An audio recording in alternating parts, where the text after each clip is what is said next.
자, 여러분들 대손상가비는요, 하긴 하는데 저희가 객관식 이론 때문에 하는 거고요. 실무하실 때 그냥 내용만 이해하시면 돼요. 여러분들 우리 대손상각비다라고 하는 것도요, 감가상각비하고 거의 비슷한데요. 여러분들 감가상각비는요, 내가 사용해서 가치가 감소한 걸 우리가 감가상각비다라고 얘기했는데요. 요 대손상각비는요, 우리가 받아야 할 돈을요,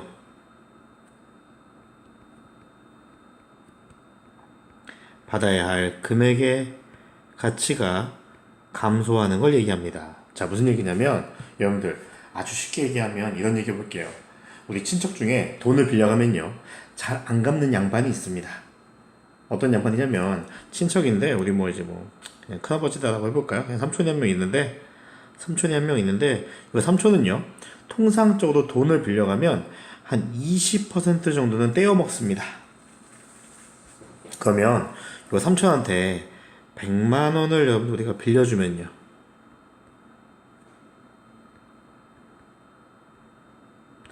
100만 원 빌려준다면요, 얼마 받을 수 있을까요? 그렇죠. 한 80 정도 회수하실 수가 있겠죠. 왜요, 여러분들? 통상적으로 보니까 빌려간 돈에요, 몇 프로 갚고 있어요? 80%만 갚고 있고요. 20%는 안 갚습니다. 자, 그러면요, 빌려줄 때 아예 처음부터, 아휴, 그래, 우리 삼촌 또 이게 돈 빌려가면, 에휴, 20%는 떼먹겠구나 라고 생각하는 게 마음은 좀 편하겠죠. 자, 그런 일을 해보자는 게 바로 이 대손상각비인데요. 여러분들, 그렇다고 삼촌이 빌려간 돈을요, 100만 원 주면서, 아유, 삼촌, 어차피 20%안 갚을 거잖아, 그냥 80만 원만 갚아 라고 할 수는 없으니까, 우리 회사 혼자 생각하는 겁니다. 뭐라고요? 아, 내가 이 사람한테 빌려준 돈 일부는 못 받을 수도 있겠구나. 그래서 우리가요, 일부는 못 받을 수 있으니까 그 못 받을 금액만큼 가치가 감소할 수도 있겠구나 라고 생각해 보자는 게 대손상각비다라고 하는 겁니다. 자, 여러분들, 우리 아까 감가상각비는요, 이렇게 얘기했었죠? 감가상각비 뭐 10만 원 이렇게 얘기해 볼까요? 그럼 대변에는요, 감가, 내가 편의상 이렇게 했는데 똑같이 할게요. 20만 원. 자, 이렇게 보시면요, 자, 우리 자산 얼마짜리인데요? 100만 원짜리인데 자산의 가치가 얼마 감소해서 20만 원 감소해서 실제 자산의 가치는 얼마다? 80만 원이다 라고 표시해줬던 게 바로 이 감가상각비와 관련된 이야기였는데요. 똑같이 여러분들 이렇게 얘기하는 겁니다. 대손상각비다 라고 해서, 손실 날 것 같다, 대손상각비, 20만 원만큼은 손실 날 것 같다 라고 생각하는 거고요. 자, 대변에요, 감가상각 누구 얘기 아니고요, 대손 충당금 20만 원 이렇게 표시해 자는 겁니다. 감가상각 누계과 같은 이야기입니다. 자, 이 얘기는요, 내가 돈 받을 게 있는데 받을 돈 중에서요, 20만 원만큼은 못 받을 수도 있겠다. 여러분들, 이거는 실제 그러는 거예요, 아니면 그럴 수도 있다는 거예요? 그럴 가능성이 있다는 겁니다. 그래서 여러분들, 나중에 우리 삼촌이요, 돈 갚으러 왔어요. 상황 1번입니다. 자, 돈 갚으러 왔는데요, 우리 삼촌이요, 자, 갑자기 와서 얘기합니다. 자, 형수, 내가 빌려간 돈 있죠? 자, 100만 원이에요 라고 얘기합니다. 그러면요, 여러분들, 뭐 이게 대여금이라고 쓸까요? 빌려준 돈이니까. 대여금 100만 원 이렇게 되는 거예요. 자, 그러면요, 내가 못 받을 것 같았던 돈이 20만 원 있었는데요, 다시 다 받은 겁니다. 그럴 때 우리가 어떻게 쓰냐면 이렇게 씁니다. 대손 충당금 20만 원. 그 대변에는요, 저 다시 돈 들어온 거다, 환입 20만 원 이렇게 표시합니다. 자, 만약에요, 이 삼촌이요, 그럴 줄 알았어요. 돈 덜 갚을 줄 알았습니다. 돈 덜 갚을 줄 알았어요. 갑자기 와서 그래요. 형수, 80만 원이에요. 돈 갚았어요? 라고 갔어요. 자, 그럴 때요. 아, 20만 원 손해봤구나. 손실 났구나. 라고 하는 게 아니고요.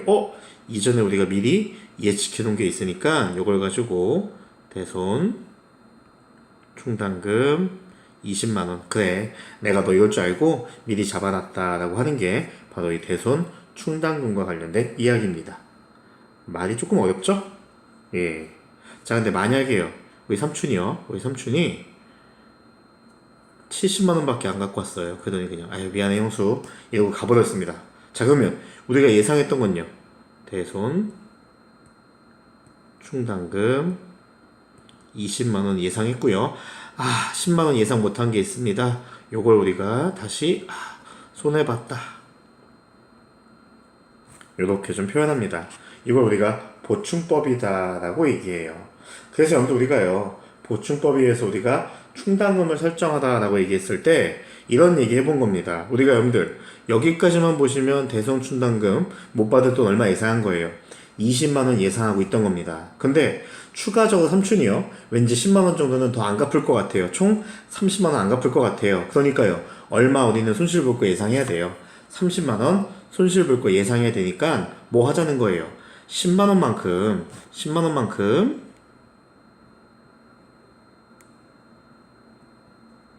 대손 상각비 더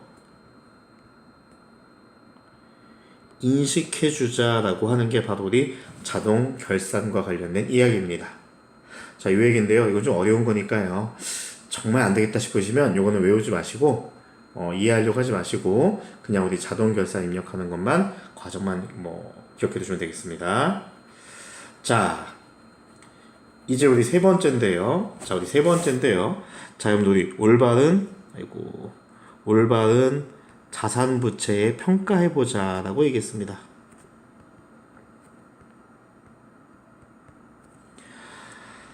자, 여러분들 요 결산은요 이렇게 한번 얘기해 볼 건데요. 자, 여러분들 오늘 만약에 9월 1일 날 볼까요? 자, 오늘 9월 1일 날 여러분들 우리 장사하고 있는데, 자, 오늘 거기 포스기죠, 여러분들 포스기. 여기 이렇게 모니터에 여러분들 이렇게 이거냐? 여러분들 이렇게 막 모니터에 저기 상황 나오잖아요. 오늘 1번 테이블, 2번 테이블, 3번 테이블, 4번 테이블, 5번 테이블, 6번 테이블, 7번 테이블, 쭉쭉쭉 해가지고 테이블당 얼마씩 팔았다라고 하는 그 포스기 있잖아요. 여러분들 요 포스기 보시면 찍어보시면 나오죠. 오늘 매출 200만 원 했다. 이런 거 나오잖아요. 그럼 여러분들 오늘 장사 마감 치시고 9월 2일 되면요, 요 포스기 딱 키면요, 매출 떠요, 안 떠요, 여러분들? 매출 안 뜨죠? 왜 그럴까요, 여러분들? 자, 여러분들 우리 회계든 장사든요, 그 날짜가요, 특정 날짜가 지나가면 수익하고 비용은 사라지게 되어 있습니다.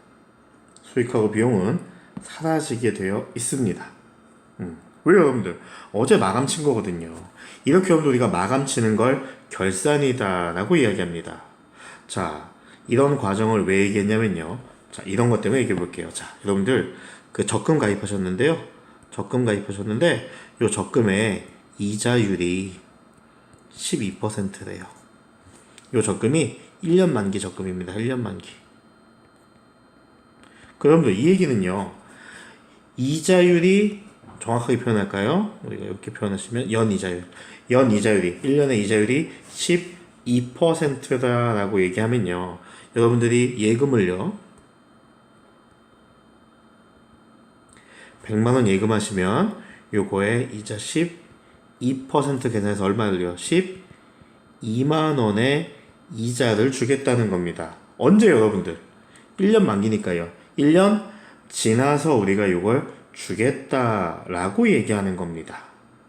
그럼 여러분들 2020년 1월 1일에 요 적금 가입하시면요, 아마도 여러분들 분기 이렇게 끊으시겠죠? 뭡니까? 그냥 예금이라고 할게요. 그냥 예금 100만원. 자, 대변에 현금으로 가입할까요? 현금 100만원. 자, 이 상태에서요, 아무 일도 없다가 그냥 뭐 되시는 거예요? 12월 31일 날. 자, 1년 지났으니까요. 여러분들 뭐 하는 겁니까? 자, 차변에 뭡니까? 현금 들어오는 겁니다. 현금. 얼마 들어올까요, 여러분들? 이자. 12만 원 들어오는 거예요. 그럼 대변에는요. 이자, 수익 12만 원. 이렇게 들어오는 거죠. 왜요? 우리가요? 1년 만기 적금이니까요. 1년 만기 적금이니까 이렇게 되시는 거죠. 자, 요거는 여러분들이 따라오실 수 있는데요. 어려운 내용이 뭐냐면 이런 내용입니다. 여러분들 만약에요. 2020년 4월 1일 날 이 예금 가입했습니다. 적금 가입했습니다. 자, 그러면 분기 한번 끊어볼게요. 차변에 자, 예금 100만 원. 자, 대변에 현금 100만 원. 자, 이 적금 통장 가입했죠? 자, 여러분들 요거 만기가 언제예요? 2021년 3월 31일이 만기죠. 맞나요? 네. 여러분들 이때 되셔야 여러분들 뭐 들어오는 거예요? 차변에 현금 12만 원의 이자. 자, 대변에 자, 이제 이자 받았으니까 이자 돈 벌었다. 12만 원. 자, 이렇게 분기를 끊는 게 맞습니다. 왜요? 그전에는 여러분들 적금 안 줄 거거든요. 적금 통장에 이자 안 들어올 거거든요. 자, 그런데 우리 생각에 이런 생각 해보는 겁니다. 2020년 12월 31일 날 만약에요. 여러분들 우리 배서 양도 이런 것도 배우셨죠? 여러분들 배서 양도처럼 그런 거예요. 만약에 지금 이 적금을 여기서 해약해 버린다면 12월 31일 날 이 통장은 지금 그냥 써 있는 건 100만 원이라고 써 있지만요. 여러분들 마음속에는요. 이거 100만 원짜리 아니거든요. 여러분들 지금 만약에 이 통장 판다라고 하시면요. 100만 원 절대 안 파실 거예요. 왜요, 여러분들? 몇 달만 기다리면 3달만 기다리면 1년치 이자 다 받을 수 있기 때문에 여러분들 그래서 여러분들 현실에서 봤을 때요. 적금 통장 한 번도 해지 안 하시잖아요. 여러분들 왜 안 하시는 거예요? 그렇죠. 지금 해지하면 왠지 손해본다라는 느낌이 있잖아요. 그 손해본다는 느낌이 바로 이런 것 때문에 그래요. 왜요? 조금만 기다리면 뭐 받을 건데, 이자 받을 건데, 그 이자 못 받는 거 아까워서 해약 못 하시는 거잖아요. 자, 그런 논리가 바로 이 자산부채 평가입니다. 자, 그래서 여러분들이 만약에 12월 31일 날 결산일에 만약에 이 적금 통장을 해지한다라고 하면 이자를 얼마 받아야 될까라고 혼자 생각해 보는 게 결산입니다. 그럼 여러분들 따져볼게요. 1년에 12달에 12만 원의 이자라고 합니다. 그럼 여러분들 1년은 12달이니까요. 12달로 나눠보시면요. 한 달에 이자가 얼마 꼴인가요? 만원 꼴이죠? 그럼 여러분들 우리 4월부터 이 적금 시작했으니까요. 4, 5, 6, 7, 8, 9, 10, 11, 12 여러분들 몇 달 지났어요? 9달 지났죠? 그럼 여러분들 은행은요. 내년까지 해야 돈 줄 거지만 나 혼자 우리 회사 혼자 생각해 보자는 겁니다. 뭐라고요? 일단 나는 이자 받을 권리가 있다라고 느끼는 겁니다. 몇 달치요? 9달치요. 근데요. 은행은 이자 줘요, 안 줘요? 안 주니까요. 안 주니까 뭐라고요? 아직 못 받은 수익이다라고 해서 미수 수익이다라고 요렇게 인식해 보자는 게 뭐라고요? 결산이라는 얘기입니다. 여러분 이렇게 하시면요. 이렇게 하시면 이 통장은 이제 얼마짜리가 돼요? 100만 원에다가 미수 아직 돈 못 받아서 앞으로 돈을 받아야 되는 권리다. 여러분들 권리는 뭐라고요? 자산이라고요. 앞으로 돈을 받아야 되는 권리가 있다. 라고 해서 총 자산의 가치 얼마로 보자고요? 109만 원의 가치가 있는 예적금 통장이다라고 생각해 보자는 겁니다. 이게 결산이에요. 자, 근데요, 뭐가 또 있냐면요, 그럼요. 그럼 여러분들, 반대로 은행 입장도 한번 얘기해 볼게요. 은행 입장도. 똑같은 얘기인데요. 여러분들, 은행은요, 돈을 받았습니다. 2020년 고객이 가입했어요. 4월 1일에 가입하셨습니다. 그럼 차변에 뭐 들어와요? 차변에 현금 들어오겠죠? 현금 들어오고요. 차변에 현금. 그 다음에 대변은요? 여러분들 매출이겠죠? 왜 여러분들? 은행들은요, 주된 거래가 요거 통장 사고 파는 거니까요. 자, 그리고 여러분들, 은행은 언제서야 이거 회계 처리할 거예요? 내년 3월 31일 되면 뭐 주면 되는 거예요, 여러분들. 차변에, 여러분들 뭡니까? 이자 주면 되는 거죠? 은행 입장에서는 이자 줘야 되는 거니까 비용이에요. 이자 비용 12만원. 대변에 현금 12만원. 자, 이렇게 하면 되는 건데, 고객이 갑자기 와서 얘기하는 거예요. 뭐라고요? 저기요, 혹시 그거 아세요? 제가 만약에 지금 12월 31일 날 해지하면 저 이자 줘야 되는 거 혹시 알고 있어요? 라고 하는 상상을 발휘하니까요. 은행 입장에서도요. 아, 그래? 네가 해지할 거라고? 아씨, 해지하려면 지금까지 이자 줘야 되겠구나. 라고 해서요. 지금 줄 건 아니지만 생각을 해보자는 겁니다. 왜요, 여러분들? 줘야 되는 의무가 있으니까요. 우리 지금 뭐 하고 있다고요? 자산부채 평가하고 있다고요. 자, 그래서 우리가 12월 31일 날, 자, 은행도요, 그냥 이렇게 생각해 보는 겁니다. 아, 맞다. 9개월 지나긴 했구나. 그 9달치 이자 주긴 줘야 되네. 자, 근데요, 지금 줄 거예요? 내년 3월 되면 줄 거예요? 내년 3월 되면 줄 거니까 뭐라고요? 미지급 비용 혹은 미지급 이자다 라고 이렇게 쓰겠다는 겁니다. 제 말 이해하세요? 어차피 언제 줄 거예요? 내년 3월 31일까지 가야 줄 건데, 하도 고객이 뭐라고 불안해 하니까 그냥 뭐라는 거예요. 아이, 알겠어요. 그러면 9달치 한 거 있으니까, 그럼 제가 그거 그냥, 표시는 해드릴게요. 불안해 하지 마세요. 라고 해서 잡아놓는다고 생각하시면 됩니다. 자, 요게 바로 자산부채의 평가와 관련된 이야기입니다. 자, 같이 좀 볼까요? 35회차인데요. 이런 말이 있네요, 여러분들. 장기 차입금에 대한 기간 경과분 이자 미지급액 38만원을 계산하시오. 여러분들 무슨 얘기냐면, 이자는 지금 줄 거 아니에요. 실제 줄 거는 나중에 진짜로 줄 이자인데, 그냥 상대방이 뭐라고 하는 거예요. 저기요, 나 시간 지났으니까 혹시 이자 받을 수 있지 않아요? 라고 하니까, 아, 알겠어요, 고객님. 그러면 제가 일단은 써놓을게요. 뭐라고?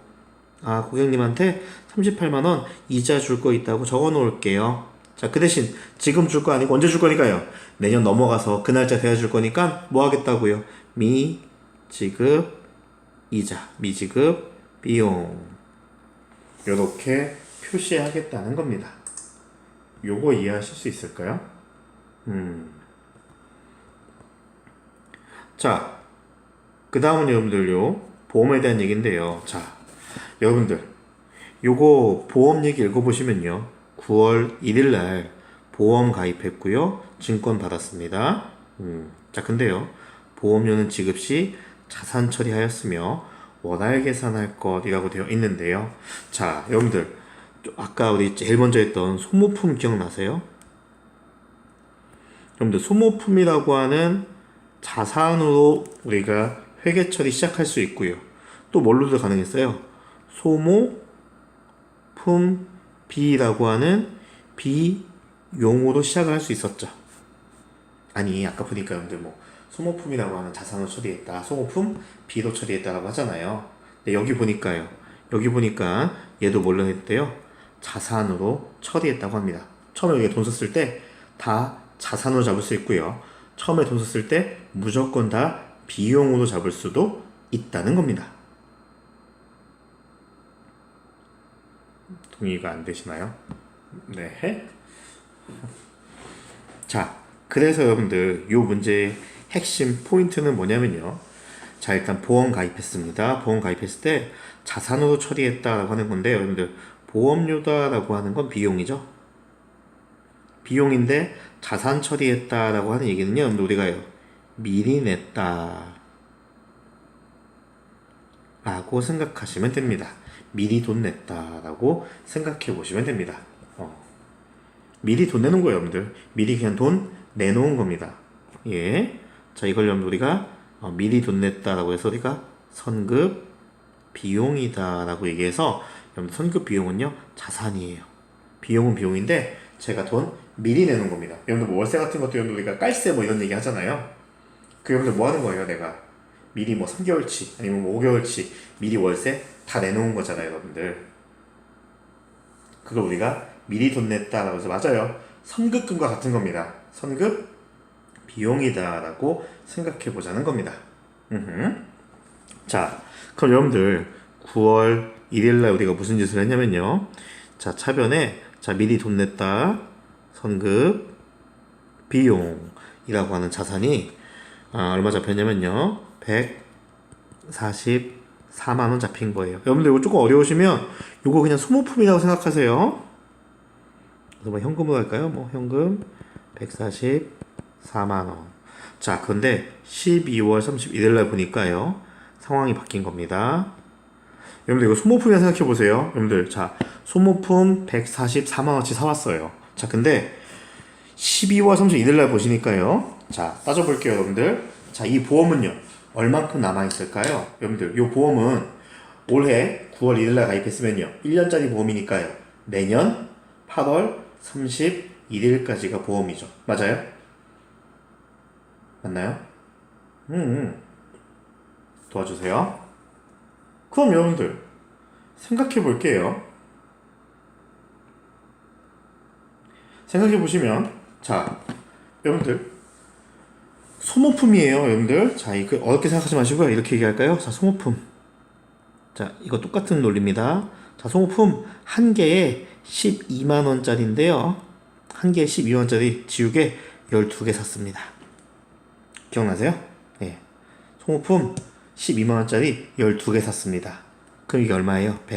144만원이죠? 예. 근데 여러분들 기만해 보니까요. 기만해 보니까 8개 남았대요. 그럼 여러분들 몇 개는 없어진 거예요? 몇 개의 가치는 없어진 거예요? 4개의 가치는 없어진 거죠? 한 개당 얼마라고요? 12만 원이니까 4개의 가치가 없어지려면요. 자산 감소시키면 되겠죠. 맞아요? 얼만큼요? 48만 원만큼 자산 감소시키면 되겠네요. 그럼 대변에 성급비용 48만 원. 소모품이었으면요. 소모품 48만 원. 그 차변에 뭐 했어요? 그만큼 소모품 써버린 거다. 써버려서 자산 가치 감소됐다. 그래서 뭐라고요? 소모품 B라고 하는 비용 있잖아요. 지금은요. 보험료라고 하는 비용이 있으니까 보험료 48만 원. 이렇게 처리해 주자는 얘기입니다. 소모품하고요. 똑같은 거니까요. 여러분들 이거 시간이 중요한 게 아니고요. 죄송한데 반복하셔서 조금 더 들어보셔야 합니다. 그래야지 여러분들이 이해하시기가 쉽습니다. 이거 결국은 소모품하고 똑같은 논리거든요. 조금 이해 안 가셔도요. 이렇게 좀 해주셔야 됩니다. 자, 세 번째는 뭐가 있냐면요. 자, 세 번째는요.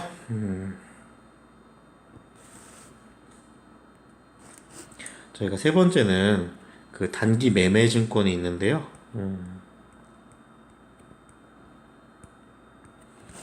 여러분들 얘는 사실은 조금 쉬워요. 단기 매매 증권은 뭐 어려운 내용은 아닙니다. 사실상 어려운 내용은 아닙니다.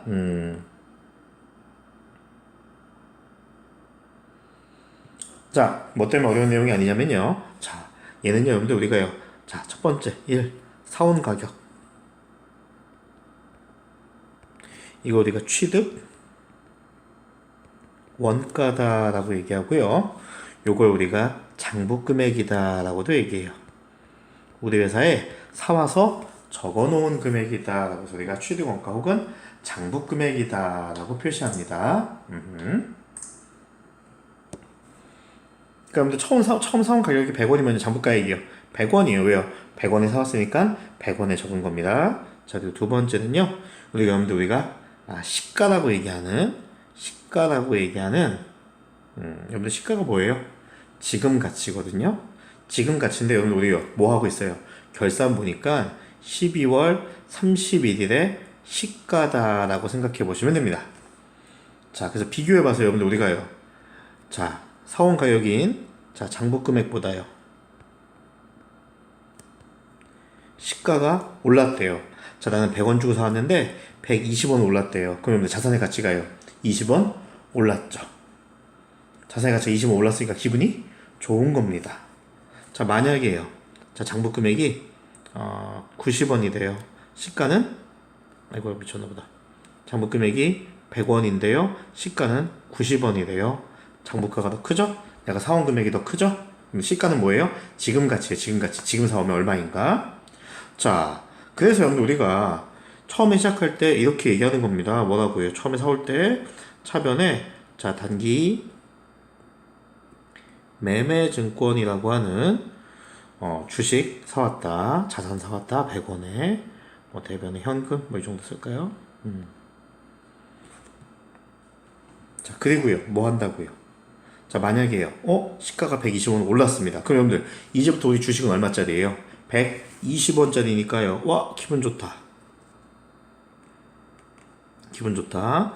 자 자산의 가치가 증가한다. 자산의 가치 증가는 차변이죠. 단기매증권 20. 대변에는요.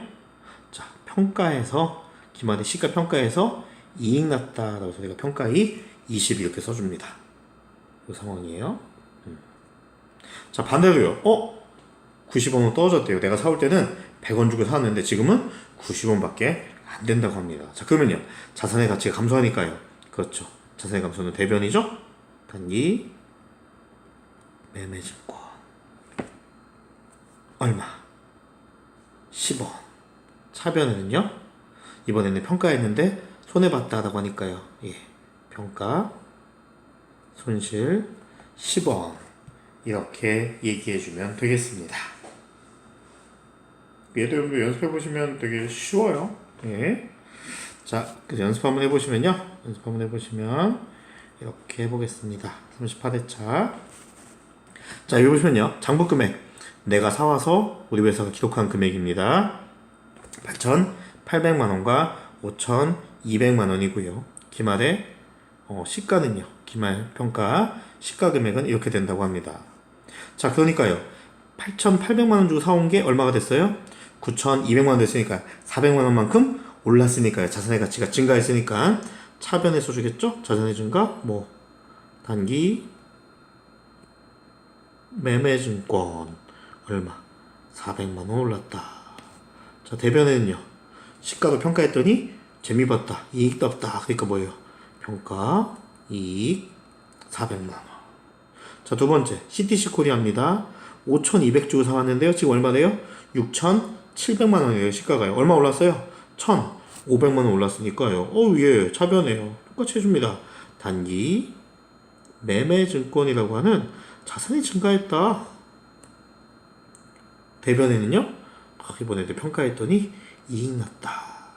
1,500만원 이렇게 해주시면 되겠습니다. 뭐 별거 없죠. 자 37회도 있거든요. 제가 한번 같이 해볼게요. 자 여러분들 나는요 나현운송이라고 하는 기업의 주식을 샀는데요 2,000주 샀고요. 내가 살 때 장부금액 내가 사온 금액이 1,500원이고요. 자 근데 지금은요 얼마 돼요? 1,600원이래요. 여러분들 주식이 올랐어요 떨어졌어요? 올랐죠. 기분 좋은 겁니다. 얼마 올랐대요? 100원 올랐대요. 몇 주 가지고 있는데요? 2,000주 가지고 있는데 내가 나현 주식을요 2,000주 가지고 있는데 얼마 올랐대요? 100원씩 올랐대요. 그럼 총 얼마 오른 거예요? 총 얼마 오른 거예요 여러분들? 20만원 올랐죠? 20만원만큼 뭡니까? 주식이라고 하는 자산의 가치가 증가했으니까요. 증가했으니까 차변에 뭐라고요? 단기 매매증권 얼마? 20만원. 그리고 대변에는요. 그렇죠. 평가했더니 이익 났다. 해서 이렇게 평가이익 20만원. 자, 에리거울은요. 자, 에리라고 하는 주식은요. 2,000원씩 주고 사왔는데요. 지금 2,400원이래요. 얼마 올랐어요? 주식이 400원씩 올랐죠? 그게 몇 주 있대요? 1,000주 있으니까 총 얼마 올라간 거예요? 40만원이죠? 그래서 얘도 차변에 단기 매매증권의 가치, 자산의 가치가 40만원 증가했다. 자, 대변에 평가했더니 이익 난 거다. 이렇게 해주면 되는 겁니다. 자, 근데요, 이 문제는요, 하나의 거래를 입력해요. 왜요? 얘도 차변의 단기매매증권, 얘도 차변의 단기매매증권, 얘도 대변의 평가이익, 얘도 대변의 평가이익이니까요. 야, 이 새끼 따로 쓰지 말고 그냥 뭐 하라고요? 에이, 낭비하지 말고 합쳐서 해! 라고 해서 뭐라고요? 이렇게 표현해 달라고 했던 게 단기 매매증권과 관련된 이야기입니다. 자, 여기까지가 여러분들 우리가 해야 되는 그 결산에 대한 이야기고요. 그래서 여기 부분은 조금 고민해야 될 부분들이 많이 있으니까요. 반복해서 한번 이야기해 주시고요. 또 이해 안 가시면 한 번만 더 들어주시고요. 그냥 여러분들 이거 그냥 들어봤다 라고 하는 경험 가지고 보시는 시험이 아니에요. 직접 해봤다라는 게 있어야 여러분들 이 문제들을 해결하실 수가 있습니다. 자, 제가 요거 전산에서 입력하는 거 한번 보여드리고요. 그리고 재무제표 관련해서 입력하는 거 보여드리겠습니다. 여러분들 남은 시간까지요. 저희가 해야 될 과제들은요. 항상 보시고 복습하셔야 됩니다. 예, 고생하셨습니다.